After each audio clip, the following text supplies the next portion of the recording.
fifth day of the Spike Forum to Joinery. Today the topic is gallery and artist, new relations. At least it was our thesis.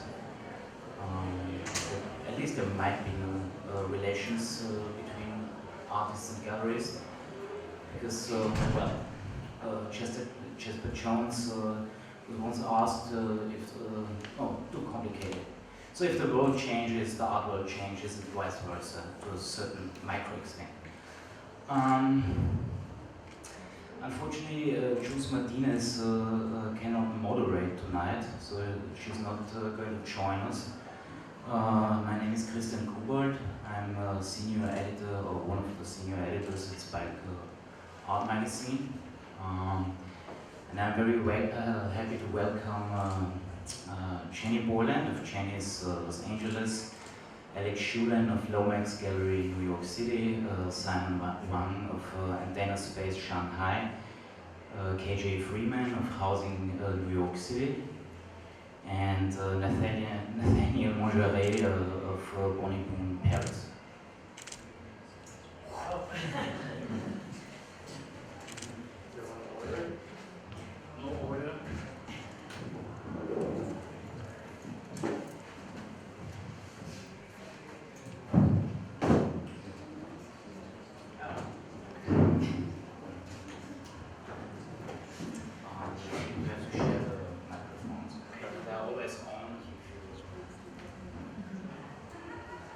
Let's perhaps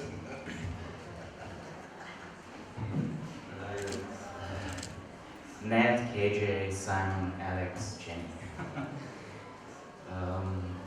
Perhaps start a seemingly very simple question, which I personally find actually a quite complicated one.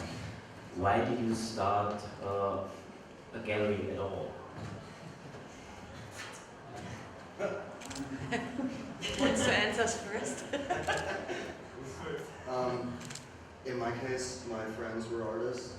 I was a failed artist with no real artistic talent, but I had lots of friends who were talented.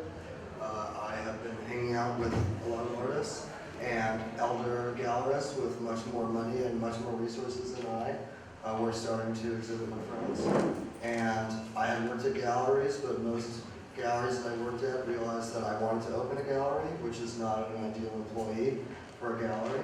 So I felt compelled that if I didn't open a gallery at that moment, I would miss an opportunity to work with my peer group. So it was an action that at the time I didn't realize how difficult it was going to be, but at the time it felt like it's something I had to do.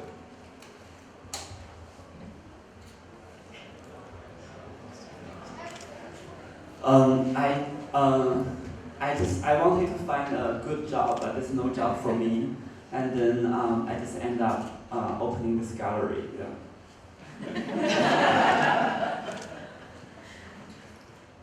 I'll go next, I guess. So I was living in New York and working at a lot of galleries, working at nonprofits, and I also, like Alex, I knew a lot of artist friends, and I decided, it wasn't really like a plan to open a gallery actually, but opportunity arose to get a space in LA, which is where I'm from, and I decided that, rather than continue to keep working, these jobs that were kind of not going anywhere for me, I just decided to change my plan and go to LA and open a space. But it wasn't really like, I didn't really have like a business plan per se, and I thought it was just going to be temporary from the beginning, but then it turned into something much more than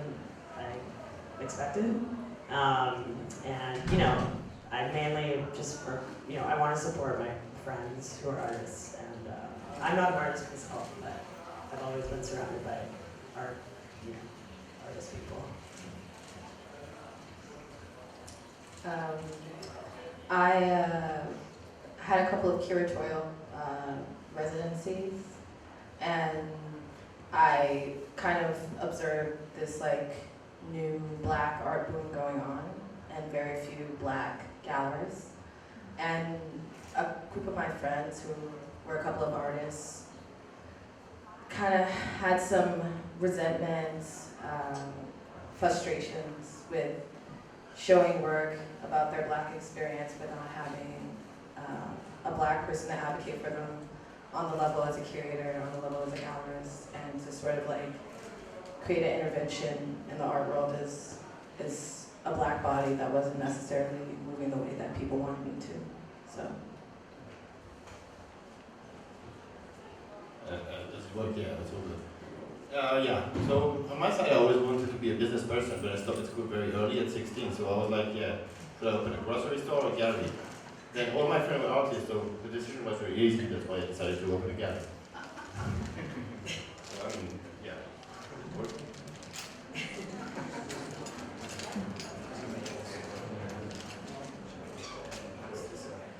I guess we all know that opening a gallery is a very risky thing. Most galleries fail. Do you have friends that helped you, like get it going, financing, patrons, family? Yeah. When I started my gallery, I was criminally underfunded, and when I started doing art fairs, it destroyed my finances until about 1 month ago.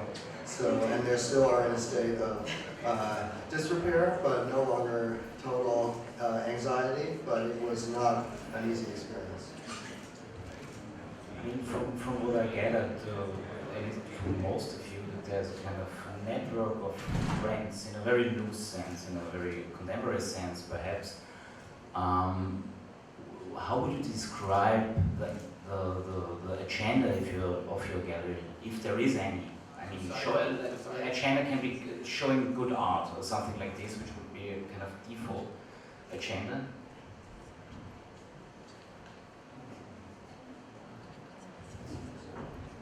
I think definitely a socio-political agenda. I mean, it's kind of hypocritical to be doing it in the art world because of like how it's, in my mind, the art world is really just like a place for rich people to play Monopoly, you know?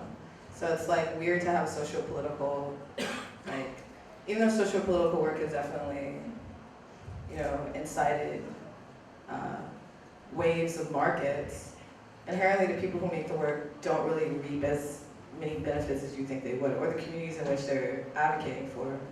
So I guess my agenda is to just take the other, center the other, and to allow for dissenting voices to be heard so that, you know, there are certain places, or for instance, when the Danish Shuts thing happened at the Whitney, it was me, Parker, Bright, it was Hamishi Farah, it was Winter LaRoche, and we all had a conversation online about it. The next day, Parker went to the Whitney, he protested, and then around that time, people didn't really want to show him. Because even though they thought it was like this sort of revolutionary act, or some people thought it was stupid, some people didn't understand why he did it, I knew I was the only person who had no stakes to not show him. Like, I could show him because I had no stakes in it. Because I aligned myself with his reasoning for doing it. I don't necessarily think the painting should have been burnt, but I do understand people feeling like the painting should have been burnt. So, yeah. And do you see a specific leverage in opening a commercial space as opposed to a curatorial or institutional practice? For a while, I used to think that like having this black capitalist model would have like sort of changed things, but it doesn't. It actually just reinforces like structures to basically oppress and take from other people. But my initial thing was to think there needs to be a commercial black space because then money could be brought back into the community. But that's not how it went, just like how Alex said, like I lost all my money in the fair. You know, you're just spending all your money for fairs, you're spending all your money trying to perform as a gallerist, trying to have the infrastructure for your artists. But at the end of the day, what ends up happening is you're ruined. You know, your programming begins to be ruined because you begin to show work that you think will just sell rather than work that falls in line with your passion or the things that you love. So. That's a good point to rephrase my question. So, in German there was this term of Programmgalerie, like a gallery that follows, first drafts a kind of program and chooses and works with artists accordingly. Do you think this is, because then you do everything to kind of avoid this, let's call it a trap of starting selling work that you think might sell, instead of the classic idea of gallery, I think most of us would agree, is to support artists and their work. Do you still agree? I mean, you can also say I want to make money, just like Ned said in his opening statement. It's also just a business, like any other business. In my case, I guess I would be hard-pressed to come up with a declarative aesthetic or ideology that would override my program, but I have been very interested in looking at New York-based artists, primarily, who were working in new material-based disciplines, working in formats that I felt were had a novelty to them and presented an aesthetic experience that was refreshing to me and I thought would provide a new energy into the local art economy and the global art economy that extended beyond that of my immediate peer group. So I try to work with people who I personally like, who make images that respond to me, but that I also think will resonate beyond my immediate community, who are my primary audience, into a larger art world.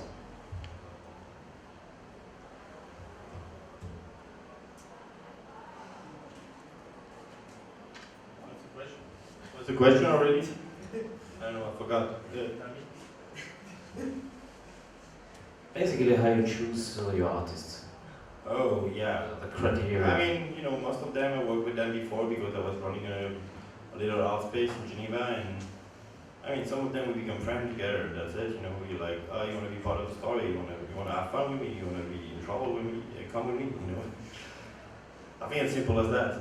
And you know, the market, the economy is totally fucked up. I mean, as a small gallery, I mean, there's absolutely no way to survive actually. So that's why I was joking before about talking about this suicidal idea, and it's extremely funny. It's a kind of also kind of poetic. And I wish I would like go beyond the poetic side and not being suicidal. But I mean, it is what it is right now. I mean. When I first opened the gallery, I had a choice of opening a very small space or opening a larger space. And in the end, I chose to open a larger space. Mostly, I knew that if I opened the too small space in China scenario, that it probably wouldn't get attracted to so many collectors. So sometimes I think, I don't know, I'm maybe performing a different persona that is like someone who is fictional or something, that who has to deal with the capitalism or try to like sell your art and exchange your art into something that can fund the artist to produce again. And for me, that is like something I try to tell myself, okay, I'm not like someone, like who is like completely like in this kind of rich people's game or monopoly. I'm trying to create another channel that which can be maybe something more positive and then feed back into what I'm doing, you know, and that what I think is valuable. To that point, I once watched this incredibly pithy interview with Simon de Pury, where he said this. Someone asked him, "Why is this piece $1.5 billion or something?" And his response was, "Well, good art should be expensive." And I like this, even if it's quite pithy. I like this as an ideological and programmatic idea for objects, because when something has value, economic value or personal value, one treats it with a kind of respect, and one treats it takes care of objects. So in this way, this aspect of the art world, even with its hysterical inflationary practices, is interesting to me. Yeah, but it's like extraction of legacy and it's exploitation if you really think about it. It's like there are tons of young artists, especially in New York, you know this, there are tons of young artists who can do really well for a year, prices get inflated and then they drop. And then they're not making, I mean, on the lower end, the $100,000 a year. They're making $100,000 for 1 year. And they have nothing else after it. So it's like, for me, the rich people thing has to deal with the fact that art objects or modern art actually just comes out of Africa. It comes out of poor people. I mean, I ran into, you don't think so? No, I thought Oh no, come on, give me a moment. That's why I'm on this panel. No, I mean like, when I think of like just like the concept of modernism, or like when I was an artist, I did a performance where I went to the Met and I would show people, look, these are the artifacts, and they were all art objects made by African people, indigenous people, but they were considered artifacts. So it's extracting and then taking, getting influenced by it, and then saying, actually, this is high art. So it plays into the arbitrary nature of critical thought, of like, what is deemed like art has to really deal with who is deemed to have the ability to construct thought. And that's a very privileged place to be. So the reason why it's 1.5 million is because this person was able, or whatever identity or whoever the heck they were, was able to say, hey, because I think that this white cube with wood on it, slabbed on a rock, is high art because whatever residency, whatever museum, whatever curator said this is okay, $1.5 million.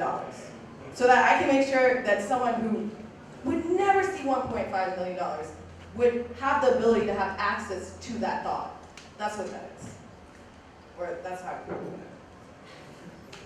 I remember on Druckwerk on Whose Lines Is It Anyway, had this thing said where the games are all made up and the prizes don't matter. The prizes mean nothing. But like I feel like similarly to this, I mean price as a there is a correlational aspect to price in the art world that is pegged to the CV.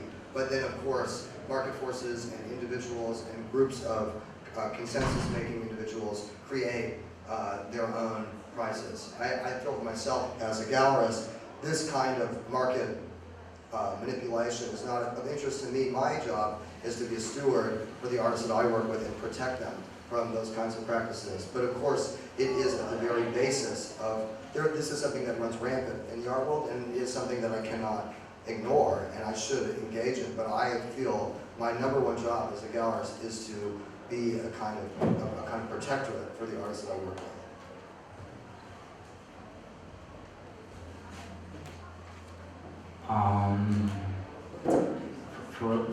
Before the vogue of rediscoveries and estates,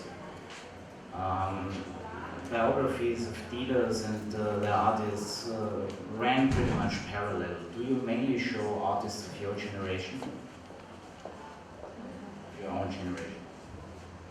I don't. I show artists who, I have a number of artists in my program who, you know, maybe fall into this kind of a rediscovery category, but at the same time, it's like, you know, it doesn't feel like I'm kind of rehashing something that's happened before, but it's just recontextualizing it. And especially in LA, where, you know, there's tons of artists there and like tons of, you know, historical artists, and it's, but it's still like a kind of place where there's a lot of artists from Europe, especially who've never shown there before, never even been there before. So I feel like in the last few years, I guess, maybe trying to focus more on bringing people there who wouldn't have, you know, some kind of presence otherwise. But it's not a generational decision, really.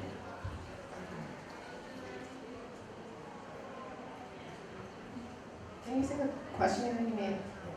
If you mainly show artists from your own generation, like about the same age, the classic rule with gallery was plus minus 15 years of the age of the person running the gallery.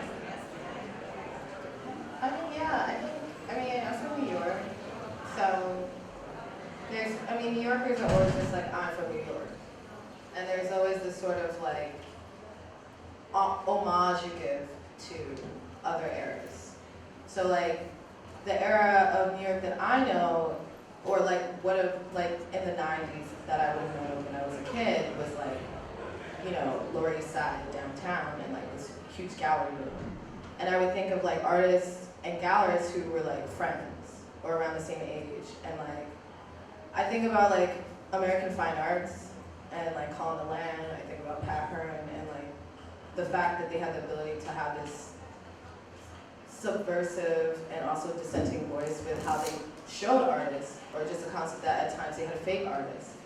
And then the fact that that actually could influence something that was bigger than them would be why I would show artists who are around the same age as me, or have similar background.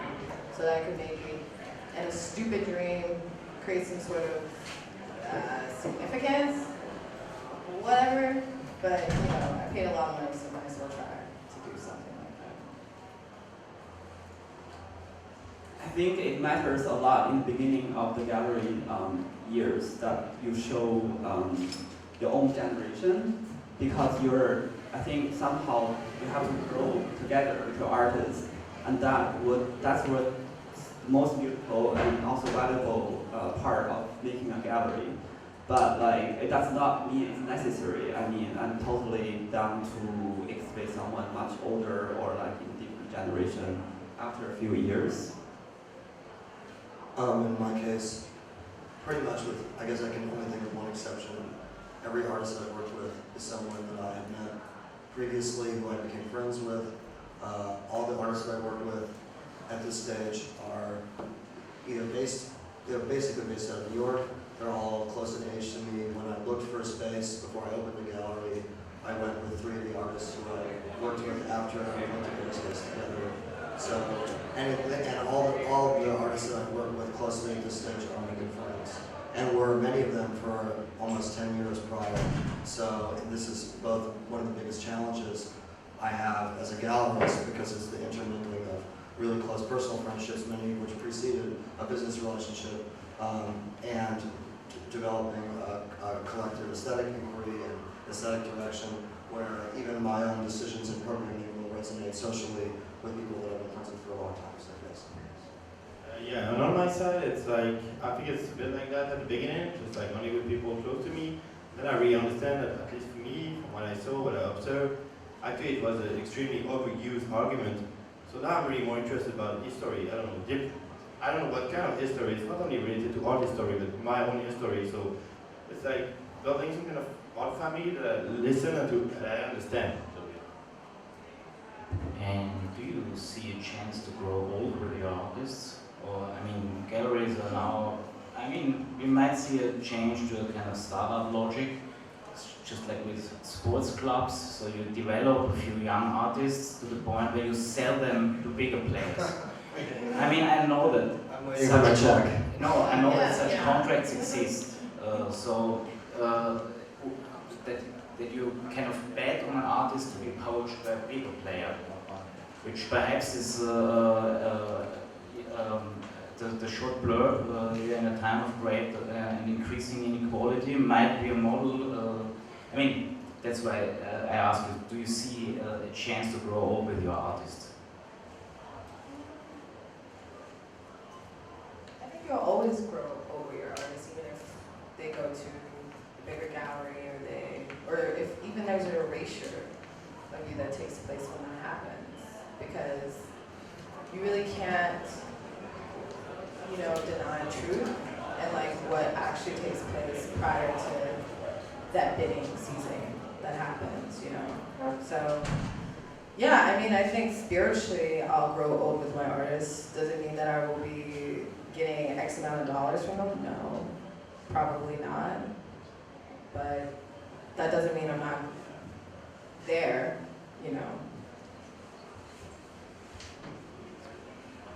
Yeah, I think I'm growing old with my artists. I see that sound. Please correct me if I'm wrong. Marina Spalding once, perhaps Emily Sundblad for her opening in Gaga some years ago in Mexico City. I think it was Conrad Fischer, so like one of these kind of generation of gallerists that actually invented the fair system. And he said, "If you leave me, I will destroy you." So this is a famous quote. So maybe there was a kind of a hidden threat. And in the Joinery novel Basquiat movie, which is one of the first movies I saw about the art world when I was in high school, there's this scene where Rene Ricard goes to Mr. Chow's, and everybody's sitting at this table, and they're all eating and getting super wasted, and he's like, I discovered this artist, fuck all of you, and he's like yelling at Mary Boone, this is my absolute nightmare, is that in 15 years I'll be walking into Mr. Chow's and not at the table, so I would really hope so that I do grow old and this. I don't know, I feel like I'm already not at the table. Do you know what I mean? Like, for various different reasons. I think because I'm crass, I didn't go to Yale, and, you know, I'm not institutionally backed. So I'm like already not at the table. It's like my sensibility is like, even though I'm like, right? Well, it's like if you have an eye, like if you know someone's gonna break, if you know someone's gonna pop, which like I've had like, with my broke ass, like 3 artists already do that, quick. It's like kind of like, I mean, the only way for me to like be like Rene Ricard is to just continue doing programming. And like continue like maintaining like my voice, so. Yeah, I think it's pretty inevitable that, like, you know, most young artists are going to get picked up by someone or another, and it happens all the time to me. And, you know, it's like, it starts out kind of as a, you know, like wanting to be more of a collaboration, and then, you know, it evolves into something else, and then, you know, it's not necessarily, but I do think loyalty is important in the sense that the gallerist, you know, has a responsibility to their artist, and like we were saying earlier, like just to be, you know, supportive of them and just kind of like go try to make the decisions that are best for their, you know, their career, or not even necessarily their career, but just like for them to be like happy, or, you know, just kind of like not freak out. So, but it's, yeah, I mean, it's definitely like, it's a fact. I mean, it's gonna keep happening, and like the nature of the structure, like the structure of the art world isn't really gonna transform overnight. So it's like, you know.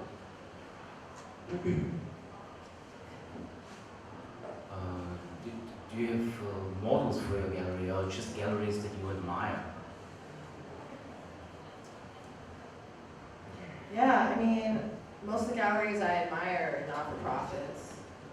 I mean, there's like, one of my favorite galleries is Participant Inc. in New York, and I really like Leah, the curator there, and how she centers, you know, queer people,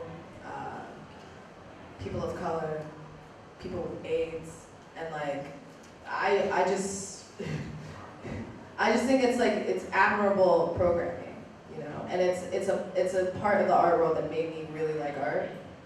Where, I mean, one of my favorite artists is Felix Gonzalez Torres, and to see that an artist had the ability to create like eternity, and to create such a presence solely by these really simple conceptual gestures that they feel like, wow, like this is so simple, but it's so honest, it's so it just has the juice.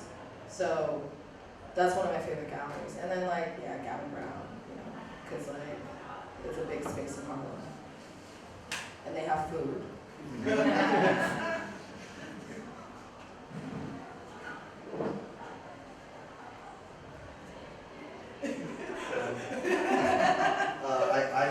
When I started my gallery, it was right in the wake of another gallery in New York built on its closure, and that gallery was kind of from being around that gallery when I was younger. It kind of made me think that, oh, maybe this was something I could do I think I'm maybe one generation below, even though it's only about 3 or 4 years.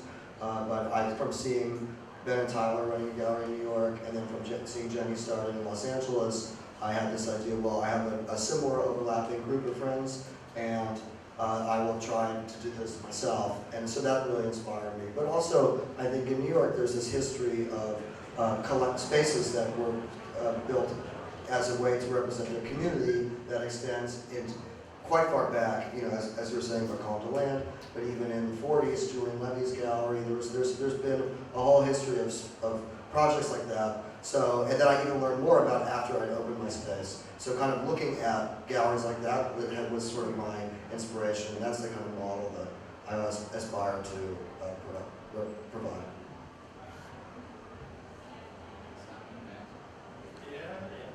I don't know, I'm really down to earth.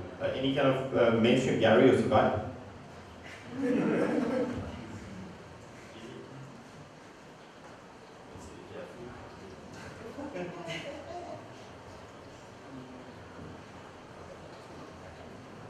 Maybe, I don't know, maybe Matthew Marks. I don't know New York galleries so well, but yeah, they have the most galleries there.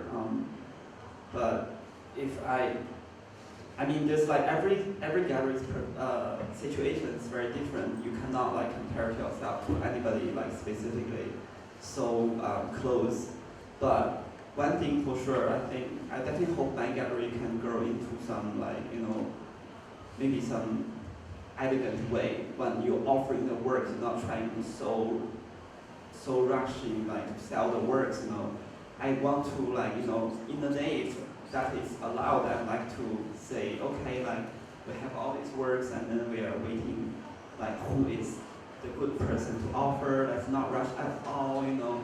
I definitely don't want my gallery to become like this kind of selling machine, like just one after another one, like having so many salespeople.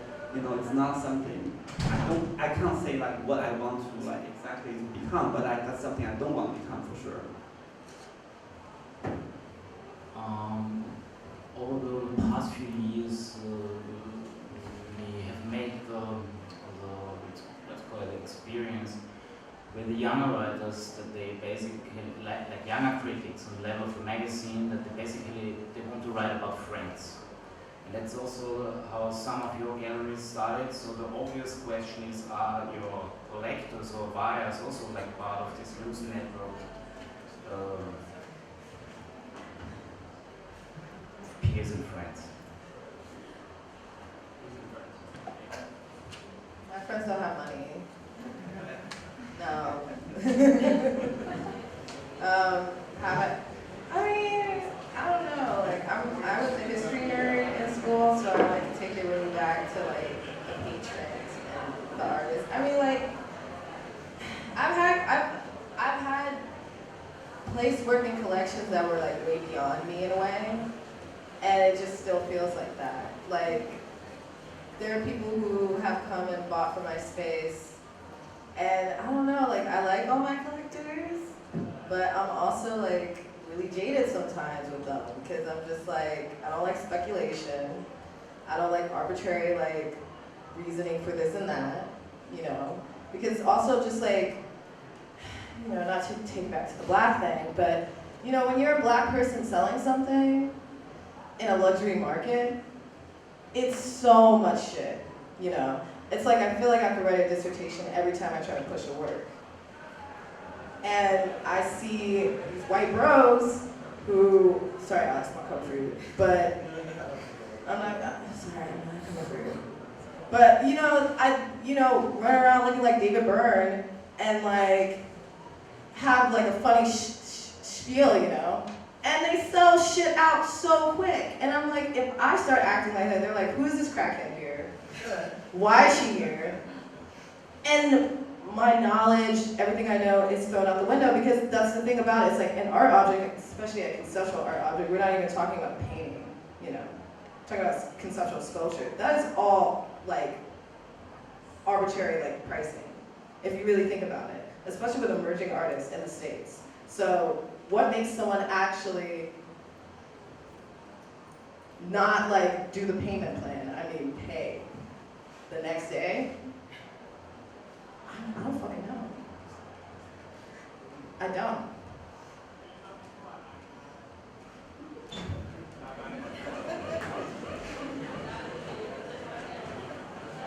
Yeah, it's hard because it's like, you know,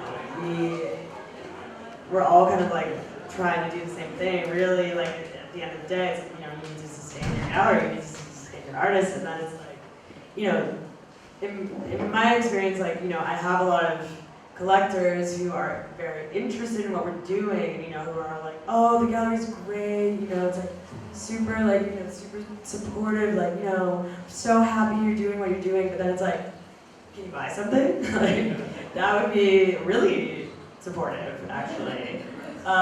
So, you know, that's definitely frustrating, and then, you know, it's like, I mean, I don't know, it's just, it's, I think, maybe it's a bit easier in New York, I don't know, but it's just because there's more collectors, there's more kind of like things going on, but it's tough. It's really, you know, that it's getting more difficult, I think. I can only speak from my experience, but in the case of my own business, at some point I realized that the New York collecting community was specific enough, even if it has the outside perception of being enormous, is actually quite specific and quite small, and with the kind of work that I was showing in my space, that I had to reach out to other consensus networks to find ways to place work in a way to make my business sustainable and to stay open. So that became a major push for myself personally, was to look for other groups of collectors outside of the immediate one in New York, who at the very beginning, when I started my gallery, were super integral, and I was fortunate to have had contact with some of these people from working for other galleries and helping out other galleries starting. But I realized quickly that the price point of the work that I was showing was too low to sustain a super active domestic market, and that for my business, I had to make the outreach abroad. So in this case, look, I have very specifically looked at certain other geographic networks of consensus amongst collectors and tried to find access to those groups, which has been the way my gallery is still open, really. Yeah, can I add something to that? Because the price point, because that's something you brought up before, that is a problem. But then also, a hurdle that I always had was, I remember once I had priced the work at X amount of dollars, and a collector came in and they were like, hold up, why am I gonna pay this much money? How long have you been open? Who are you? Who are they? And then what ends up happening is like a year later, not after a bunch of shows, not after a bunch of residencies, not put in a major, nothing like that, the prices inflate. And then they buy. So in a weird way, it's like, yeah, it's when the prices are so low, but it really just comes down to like a flex of wealth. For instance, having a brick and mortar. The real estate in New York is ridiculous. To have a contemporary gallery open in New York City, not in the hood. Yeah, there were all these galleries opening up in Brooklyn. I was in Bed-Stuy. People were like, I can't go to Bed-Stuy. I was like, you'll go to Bed-Stuy for someone else, not me. So it's like, the price point, that's what I'm talking about, like the infrastructure, like the system at hand, is that that's why I'm saying not white people, let's take that back. Rich people. Rich people who can afford to flex money. It's like, I'm not gonna spend $5,000 on something that might, in the next 5 years be worth 20. I'll spend $300,000 on something that's going to fall. I just think it's ridiculous. I'm sorry. So would you all argue that the price point is more important to establish the value of an artwork than its intrinsic value, whatever this is? Absolutely not. No, I don't think so at all. Just to reverse the argument from before, good art should be expensive. No, I was being glib. I know, but it's a classic argument. Do we, how do you say that, verehren die Götter, weil sie gut sind? How do you say that? Verehren in English? Praise. Praise. Okay, let's say, old Greek problem. Do we praise the gods because they're good or because they're gods? Same idea. So do we value an artwork because it's expensive or for other reasons? Because this is, price point is getting more and more important. I don't know. I think it's quite a reduced way to talk about images. It's an ancillary. I think there's two conversations here. which get intermingled at art fairs and in sales situations, but value and price have no relationship really to one another. I at least would hope, objectively, and if you look at art booms and art busts, prices rise with a kind of hysteria when they are divorced from value. That's what happens in the art boom in 2008 when you saw abstract painting being made by people who do not have any idea That's about it. obvious. It's obvious. Everybody knows. Yes. So I just think I think that to correlate these things is to confuse the market with something that is like the real reason I'm interested in. Are there any questions from the audience?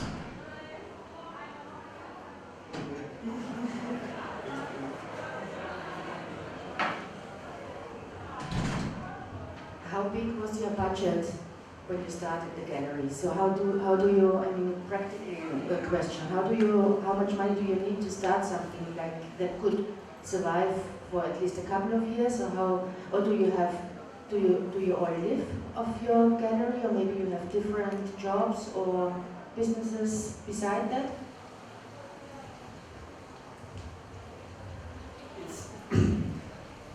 It's very easy to open the gallery, but it's much harder to maintain it, to keep it open. I don't think it's a super great idea to have like another job or have something like money to do another job to support your own gallery. I think somehow you have to force yourself, like work harder on placing the works. I mean I think in the end we have to rely on selling the works to like people. And then this is the way. I mean, it's okay to do for a while to do another job, but it's not like the very good plan for the long term. I started with 1 month's rent, and then I was like, I have to sell one piece per show to stay open, and I was able to do that until my building got sold. And then I was like, shit, I don't have any more money. And I was like, okay, I need to go to a fair because I need to be on an international stage. And then that was a shit ton of money. So yes, I need a job. And I worked I worked in marketing with Califia Farms, almond milk company. It wasn't the meat industry, so I was okay with it. And yeah, it was a pretty good gig, you know? Like, it wasn't, in any ways, it's less exploitative in a way at times than working in art. Because I feel like a lot of times, like, my body takes so much trauma from all of this, like, you know, arbitrary prejudices that I don't, really understand sometimes. Because it is a flex. So, yeah, I'm okay with my other job. I like it.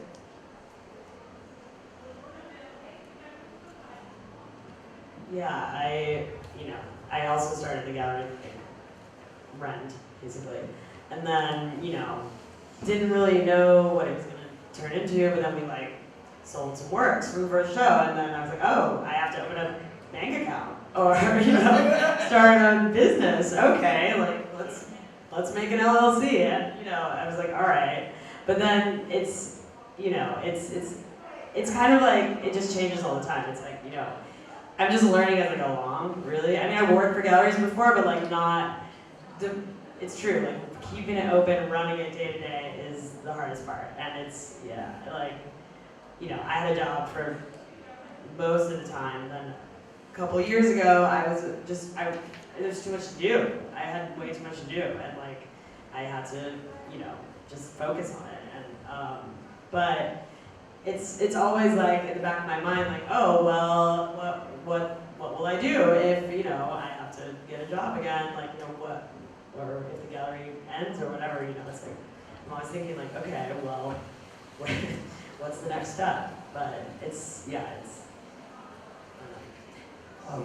in my case, I've had, because of the financial constraints of having the gallery, I've always done the entire thing alone. So I'm the sole staff member of, if the art handling is insanely complicated and something I don't understand, I'll try to do it myself. I have someone who will help me. But, and so I'm there 7 days a week. Before I started the gallery, I didn't really realize how intense and difficult it was going to be, especially in the Lower East Side where the rent is so high. It was at this moment when there was a lot of energy being connected into young art, kind of after the previous exhaustion, and I had this impression that if I opened a gallery with very limited resources, that immediately I would have funds pouring in from the local community in New York because there was so much hype around my friends. I immediately realized there was a difference between the practical mechanics of running a gallery and the nebulous mythology of the emerging art world, and the sweat that I would have to put in far surpassed what I could have imagined. And then I immediately had an intense personal responsibility as a steward to my friend group, which in a weird way I would say was really a good thing, because it pushed me, because I was not just responsible for my own well-being, but for the careers of my friends, to be at the gallery nonstop and always working and trying to keep it alive, when if I had been the only sole agent, I would have definitely stopped if I didn't feel responsible. I think that those kinds of constraints historically have been very good for galleries. If I had known how difficult experience I would have had, I maybe would have done something else. But now I don't regret it, I have to say. But that's exactly what I was saying in the very beginning. I was looking for a job, but then I guess no job, so.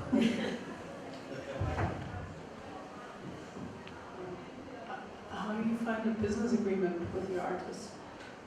How do you agree on a business partnership? For me, it's all just talking.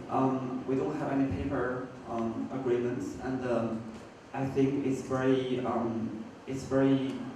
strange to have like paper agreements, and sometimes they're like even crazy ones that's really bully, I think. Yeah, I don't know, like, I always have to have a contract, because every time I don't have a contract, I just get fucked over. You know what I mean? Like, there are definitely, not in terms of like consignment of pieces, but maybe like an agreement that's a little bit more, philosophical between me and the artist, like Alex was saying, being friends with people, like that's, in a way, that's a contract already, There's empathy that you have for the artists that you work with. There are things that you allow to happen that, maybe like a mega gallery wouldn't even do. I've framed work for people on the fly. I've moved work on the fly. I've bought plane tickets when my broke ass shouldn't be. And those things weren't because I was like, I'm a gallery. Those things were because I'm your friend. And I want to give you as much as I possibly can. So, yeah. That's how I think of like contract or agreements between me and the artist, business agreements. I think somehow like both sides have to fulfill their responsibilities. Even though you sign paper contracts, either the gallery does not fulfill like what you wrote on the papers, or when the time ended, like the artist will leave you. Once I asked a young artist who left his young gallery for a much bigger gallery, and I just asked him, so what do you think the difference? Like, just truly tell me what was the difference now? And he said, you know what, they have their own trucks. They can just send my works to the place like on time and secure. And then so sometimes it's just, I feel like being a gallery is being being friends, the emotional attachments. But also you're like half time their mother and half time also their lover. You have to be like, so you love them, but then sometimes you have to put them under your wings, It's tiring, it's like so tiring sometimes, but you just have to like survive and get through it.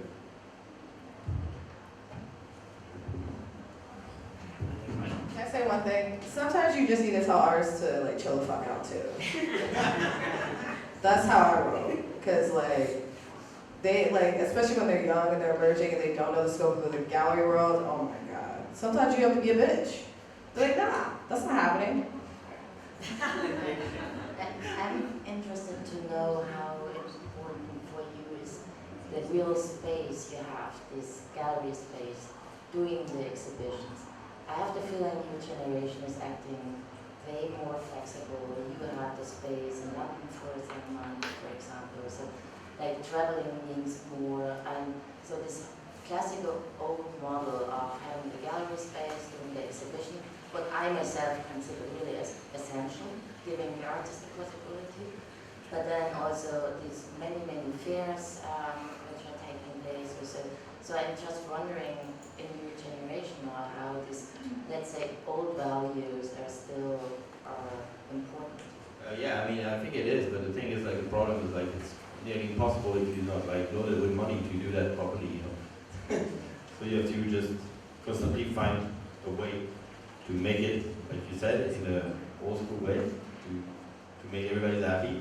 But you have no idea how to do it, so it's like a constant struggle. It's really interesting question. Yeah, but is there any other ideas how then to, Yeah, I mean, obviously, to show or support or present I mean, probably you can do like other people do already, like showing somewhere else, blah blah blah. But you know, if you want to stay on this traditional way of doing it, I don't know, it's getting really complicated, I think. In my case, I guess I was really, I looked for about a year for a space, and I was really intent on finding a physical location that I thought would be emblematic for a program. So in this sense, I probably am an apostate of that new model that a lot of young galleries have applied. I did realize quickly, though, that in some sense that the way that the images that young artists are looking at from galleries are distributed is primarily on the internet, and that is like, and I was just interested in the image of, in a real way, of the exhibition having its own signature. So like my space is very unusual, and that was really important to me because I wanted the images of the exhibitions to be immediately recognizable. But I do think that it is true that there's this growing perception amongst young dealers that this circulation of images supersedes the physical space. I don't actually know if I will agree with this general perception, because I do believe that the physical transaction of art has a really critical physical component, and that. But I do think that this may change, and that I am finding now, even as these kind of images are being distributed with my own work, that works will go leave my space to somewhere that I've never been, and people I don't know, but I know of them, but I've never met them. And this is there is a potential for this model to become a predominant one amongst young galleries. I think one that I've seen a lot with like a couple of young, like they right now have a brick and mortar, but there were a ton of galleries I saw that were just doing fairs, and like I'm kind of in that position now where I've just been like kind of like doing the fair circuit.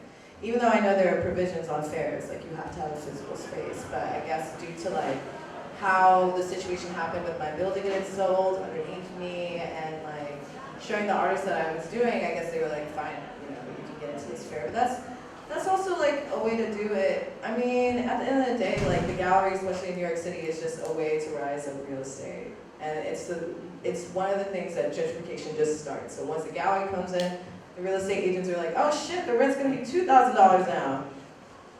Because white people moved in. And then, it's true, and then, you know, the galleries get inflated. So it's like if you type up Craigslist galleries, $5,000 easy. If you type in hair salon, they're like $2,500.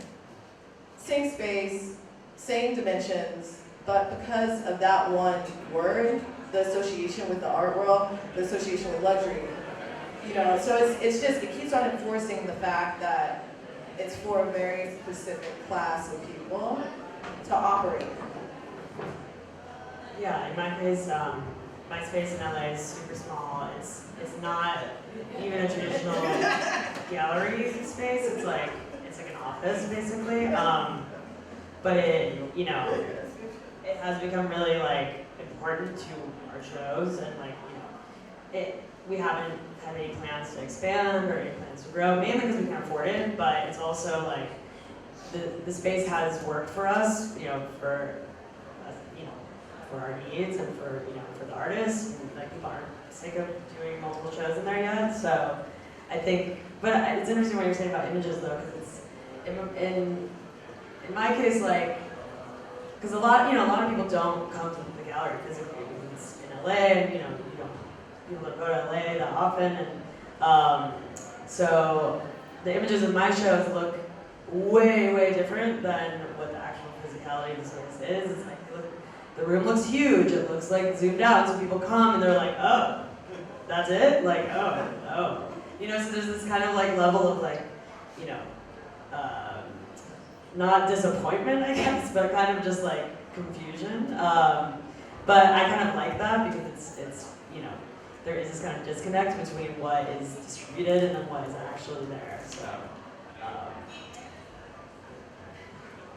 As a testament to what you were saying,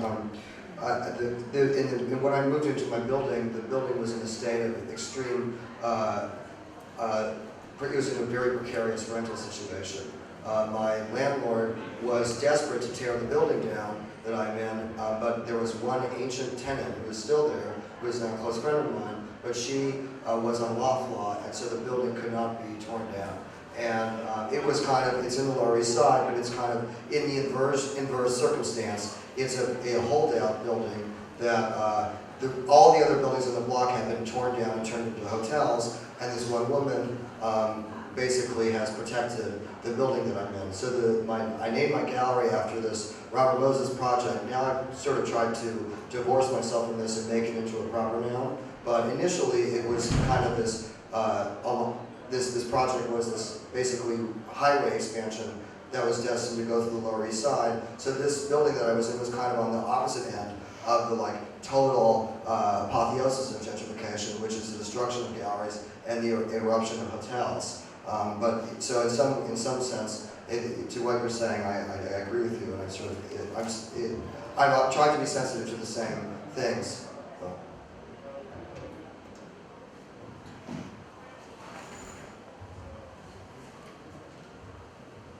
A question from the educational sector. How well do you see that your educational background from an art school or whatever prepared you on one hand to run the business, running a gallery, and on the other hand to leadership, so managing people, leading people? Thank you.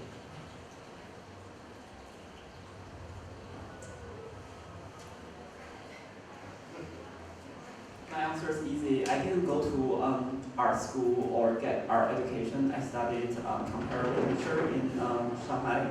So I helped translate it and a lot of art articles. That's how I got involved in art, like since in school, and then just ended up working in art industry after that. It was more like it chose me instead of I chose art. So.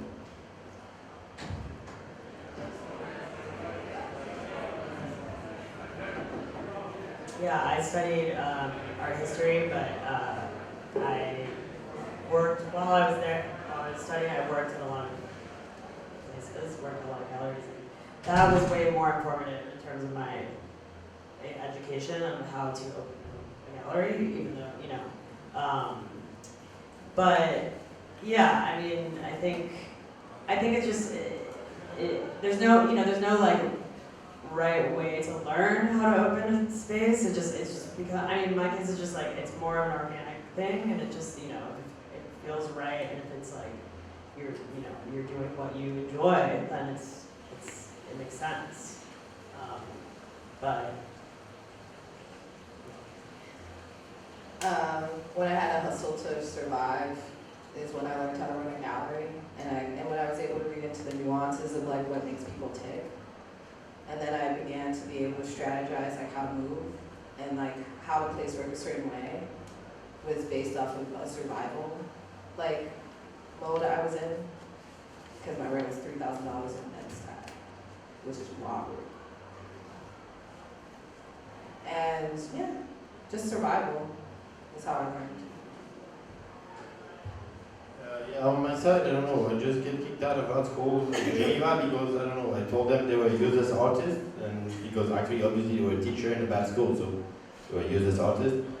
And then, you know, then I was like, yeah, what the fuck I'm gonna do? So I found a flat in Paris in a high riser, the 26th floor, with my partner, Bonnie, was there, and her kid. And we were like, okay, fuck that shit, we're gonna do it in the same room that we were living. That's how it started in 2017. So yeah, that's the plan. I also didn't have any formal artistical training. It was more like the from just seeing my friends, they would just go to openings and hang out with us. The question. I would be curious if someone gave you a lot of money, I mean, let's say $1 million or so, how would you invest this, or what would you do? Would you try to get a much bigger space than you have? Would you try to get into Art Basel? It's because it's expensive, you can now afford it, or what would you do with that? Because You need less than 1 million to go to Art Basel. no, whatever, any sum, yeah, you know. I would buy work. Yeah, it does. Yeah, like I would buy a ton of work and maybe like structure some sort of non-for-profit like residency program and then funnel all my money through that and then get a Swiss bank account.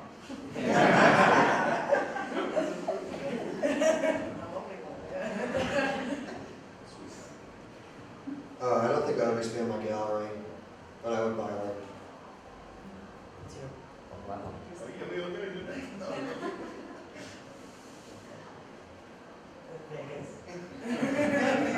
Maybe half of the money to buy somewhere in New York, which is to be gentrified first, and half the money to buy artworks in the room.